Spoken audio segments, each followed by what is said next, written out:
Black साइथ अपनी weapon ticket use करता है और वो एक वेपन चुनता है जिसका नाम होता है स्टेलेटो। ये एक ड्रैगर लाइक वेपन होता है। फिर वो अपने स्टैट्स को चेक कर रहा होता है जहाँ पे उसे एक नया टाइटल मिला होता है द लास्ट टाइम ट्रैवलर का, क्योंकि उसने 99th अटेम्प्ट कर लिए होते हैं। जिसके बाद वो अपना रूइन फ्रेगमेंट यूज करता है और उसे टाइम रिवर्सल रूइन मिलता है जो कि उसकी बॉडी के अंदर चला जाता है। ब्लैक साइथ बताता है कि सारे रूइंस प्लेयर्स की बॉडी के अंदर चले जाते हैं और वो लोग जब चाहे उसे यूज कर सकते हैं। वो बताता है कि अगर उसने किसी तरीके से इस रूइन को वापस से अपनी बॉडी के अंदर डाल लिया तो वो इनफाइनाइट टाइम यहाँ पे वापस आ सकेगा। ब्लैक साइथ के पास फिर एक नोटिफिकेशन आती है जहाँ पे लिखा होता है कि वो एक लास्ट टाइम ट्रैवलर है क्योंकि उसने 100 टाइम रिवर्सल रूइन ले लिए होते हैं। और इस टाइटल का इफेक्ट होता है कि जब भी वो मरेगा तो वो 1 मिनट तक अपनी स्पिरिट फॉर्म में रहेगा और वो 1 मिनट के अंदर किसी को भी बुला सकेगा, चाहे वो ह्यूमन हो या कोई स्पिरिट या कोई जानवर हो, वो भी उसकी फुल हेल्थ के संग। ब्लैक साइथ बोलता है कि मुझे बहुत खास चीज मिल गई है, जिसके बाद वो अपने उस टाइटल को प्राइवेट कर देता है और वो बताता है कि मैं अपने खास पत्ते हमेशा अपने हाथों के नीचे रखता हूँ।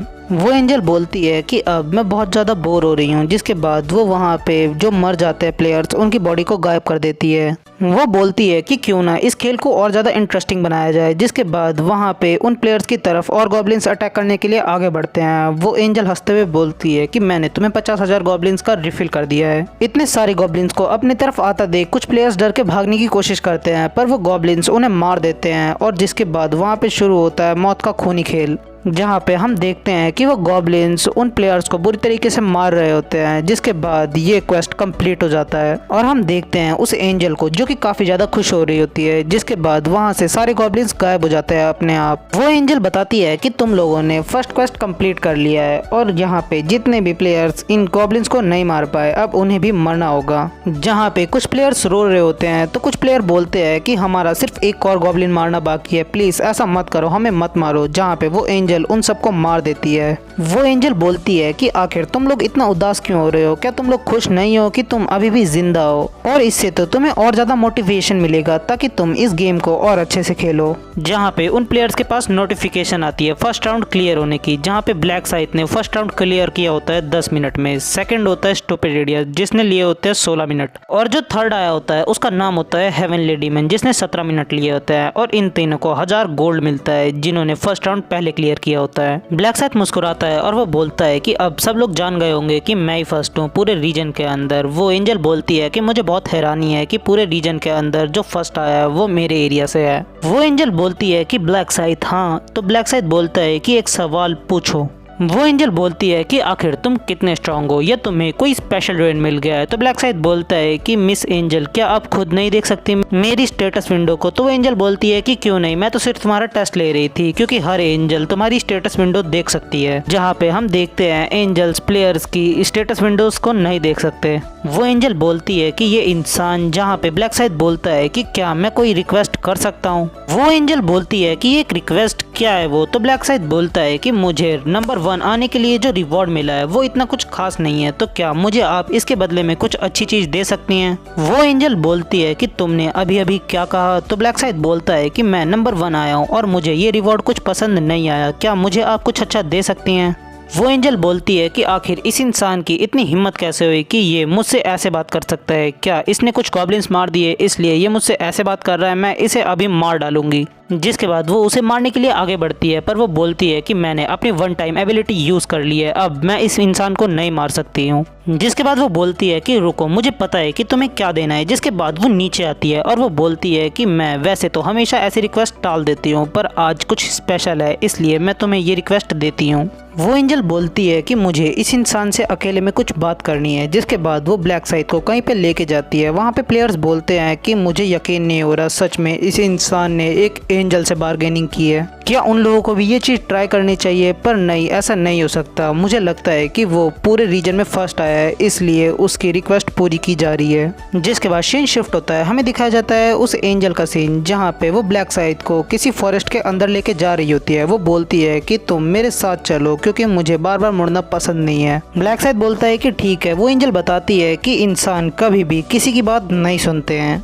और ये इंसान इतने लालची होते हैं कि ये किसी की भी बात नहीं सुनते जब तक इनसे ऊंची आवाज में बात ना की जाए।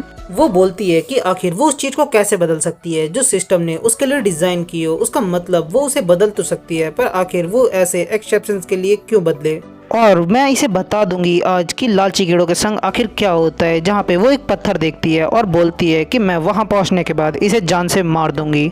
एंजल बताती है कि अगर वो अपनी वन टाइम एबिलिटी से उसे उन प्लेयर्स के सामने मार देती और अगर उन प्लेयर्स ने उसके खिलाफ एक्शन लिया होता और कंप्लेंट कर दी होती तो उसके नतीजे बहुत बुरे होते, जहाँ पे उसे गेम्स के रूल बिगाड़ने के लिए पनिश भी किया जा सकता था। और इसीलिए वो इसे यहाँ पे लाई है ताकि उन दोनों को कोई भी देख ना सके। जिसके बाद वो ब्लैक साइड से बोलती है कि तुम्हें कोई और रिवॉर्ड चाहिए था ना, आखिर तुम्हें किस तरीके का रिवॉर्ड चाहिए। जहाँ पे वो एंजल पीछे मुड़ती है और वो देखती है कि उसकी तरफ एक बहुत जोर का पंच आ रहा होता है, जिसके बाद ब्लैक साइड उसे पंच करता है। पहले तो वो एंजल कुछ भी नहीं समझ पाती। वो बोलती है कि अभी अभी क्या इस इंसान ने मुझे पंच किया। वो बोलती है कि आखिर तुम मुझे कैसे पंच कर सकते हो। वो बोलती है कि मैं तुम्हें छोड़ूंगी नहीं। जिसके बाद वो पीछे मुड़ती है, पर वहाँ पे ब्लैक साइड नहीं होता क्योंकि वो उसके पीछे आ जाता है। जिसके बाद वो उसका एक पंख उखाड़ देता है। वो एंजल बोलती है कि प्लीज ऐसा तुम मत करो क्योंकि मुझे काफी ज्यादा दर्द हो रहा है। ब्लैक साइड बोलता है कि चलो अब बच्चों की तरह रोना बंद करो। जिसके बाद वो उसका दूसरा पंख भी उखाड़ देता है। वो बोलता है कि तुम्हें दर्द हो रहा है ना, तो वो एंजल बोलती है कि हाँ उसे बहुत ज्यादा दर्द हो रहा है। ब्लैक साइड बोलता है कि अब तुम इसके बाद कहीं पे भी नहीं भाग सकती हो। ब्लैक साइड बोलता है कि अभी 5 मिनट पहले तो तुम पागलों की तरह हंस रही थी और अब तुम रो रही हो। वो एंजल बोलती है कि आखिर तुम क्या बात कर रहे हो। ब्लैक साइड बताता है कि तुम मुझे अपने पंख के अंदर इस छुपे हुए ड्रैगन से मारने वाली थी ना, क्या ये सच है ना।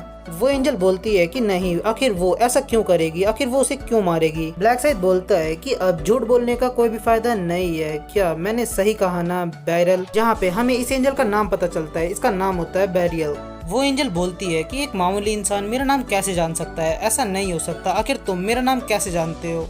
जिसके बाद ब्लैक साइड अपना वेपन निकालता है अपनी इन्वेंटरी में से स्टेलेटो को। बेरियल बोलती है कि आखिर तुम इस वेपन से क्या करने वाले हो। ब्लैक साइड बोलता है कि क्या तुम्हें नहीं पता। बेरियल कहती है कि मैं अपनी उंगलियों स्नैप करने के बाद तुम्हारा सर 1 मिनट में फाड़ सकती हूँ। ब्लैक साइड बोलता है कि तुम्हारी वो वन टाइम एबिलिटी थी और अब तुम ऐसा नहीं कर सकती हो। बेरियल बोलती है कि अगर तुमने मुझे मारा तो मेरे साथी तुम्हें नहीं छोड़ेंगे, वो तुम्हारे पीछे आएंगे और तुम्हें खत्म कर देंगे। ब्लैक साइड बोलता है कि साथी, जिसके बाद वो हंसता है। वो बोलता है कि सारे एंजल्स मतलब ही होते हैं, उन्हें सिर्फ अपने काम से मतलब रहता है और उन्हें बिल्कुल भी फर्क नहीं पड़ता कि कोई एंजल मरे या जिए। तो बेरियल बोलती है कि मैं तुम्हें सब बता दूंगी कि यहाँ से वापस कैसे जाना है। ब्लैक साइड बोलता है कि ये एक सिस्टम है, जब यहाँ पे सारा सेटलमेंट खत्म हो जाएगा तो वो वापस अपनी दुनिया में चले जाएंगे ऑटोमेटिकली। बेरियल बोलती है कि आखिर तुम्हें ये सब कैसे पता, मुझे तुम छोड़ दो, मैं तुम्हें सारी इन्फॉर्मेशन दे दूंगी। ब्लैक साइड बोलता है कि अगर मुझे तुमसे कोई इन्फॉर्मेशन चाहिए होती तो मैं सिर्फ तुम्हें टॉर्चर करके वो इन्फॉर्मेशन निकलवा लेता। मुझे पता है कि तुम सिर्फ एक चेस पीस की तरह हो जो कि इस गेम के अंदर एक गाइड का रोल निभा रहा है और कुछ नहीं। और ये बोलते हुए ब्लैक साइड अपना ड्रैगर को हाथ में लेके उसकी तरफ आगे बढ़ता है और उसकी छाती के अंदर घुसा के उसे वहीं पे खत्म कर देता है, जहाँ पे उसे एक टाइटल मिलता है एंजल स्लेयर का और उसके लिए उसे 2 रिवॉर्ड्स भी मिलते हैं। उसका पहला रिवॉर्ड होता है स्लॉटर ऑफ रूइन का, जिसकी पावर्स होती है कि उसकी सारी स्किल्स 1% से बढ़ती जाएंगी और उसको ये बफ मिलेगा जब तक कि वो राउंड, क्वेस्ट या स्टेज कंप्लीट नहीं हो जाता। जिसके बाद वो इस रूइन को यूज करता है और उसे एक टाइटल मिलता है फर्स्ट एंजल स्लेयर का। वो बताता है उसको इस रिवॉर्ड के बारे में तब पता चला था जब वो अपना 13th अटेम्प्ट कर रहा था और ये रिवॉर्ड किसी एक को ही मिल सकता है। और अगर किसी भी एंजल को पहले ही पता चल गया कि मेरे को ये रूइन मिल चुका है तो वो सब शॉक हो जाएंगे। और सबसे बड़ा रीजन था उस एंजल को मारने का कि मेरे को उसका ब्लड मिल जाए, जहाँ पे उसे वो एंजल ब्लड की बोतल मिल जाती है और उस बोतल की खासियत होती है कि वो उसकी क्लास को चेंज कर सकती है रीपर के अंदर। रीपर का मतलब यानी कि मौत का सौदागर। सो आज के लिए बस इतना है। ये मांगा मुझे काफी ज्यादा यूनिक लगी, इसलिए मैं इसे एक्सप्लेन कर रहा हूँ।